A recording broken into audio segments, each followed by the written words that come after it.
Assalamu alaikum. Altına gideceksin.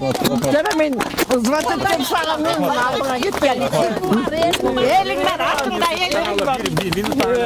Erman байке, не oldu, кандай oldu, эми кандай келдиңиз ушунча колдоо күтүңүз беле бир кыска эле интервью берип койсоңуз анан кирип чыккандан эмне толук алабыз. Бизде негизи бияка пока күбө катары эле чыгарып атат. Негизи мындай резонанс чыгарган кажети эле жок болчу, бирок баягы элим таза тамак жесин деп мен ушул нерсени ачыкка чыгардым да. Мага 15 жыл заявление жаздым, 20 жыл заявление жаздым, мага ал неме эмес. Мен мисалы нарында жашабайм. Мен Бишкекте жашайм. Ушул жердеги адамдар ошол складтагы просроченный тамакты ушул жердеги адамдар жейт да. Ошол себептен силердин келип бергендериңерге чоң рахмат. Колдоо көрсөткөндөргө чоң рахмат.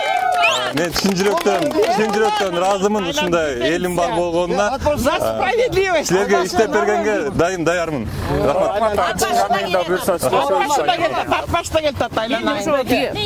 Ошо Народный антикоррупционный союздун областтын координаторумун. Ошо бизди кошуп алсаң болмок биринчиден. Анан эми мындай деген толтура.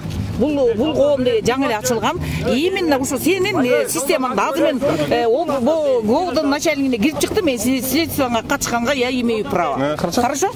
Азыр эртерээк болуш керек. Дагы жарым саатыбыз бар, 2:30га чыгарган. Жакшы. Салам алейкум. Мен начальник ГОУдун акырын сурак берип эле чыгып калдым. Все хорошо.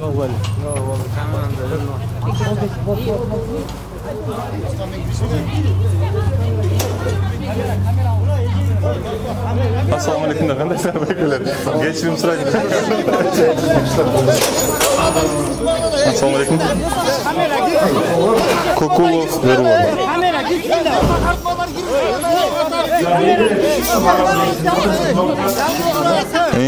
Так.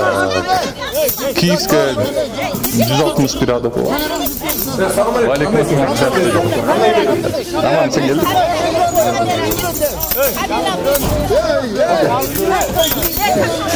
Ой,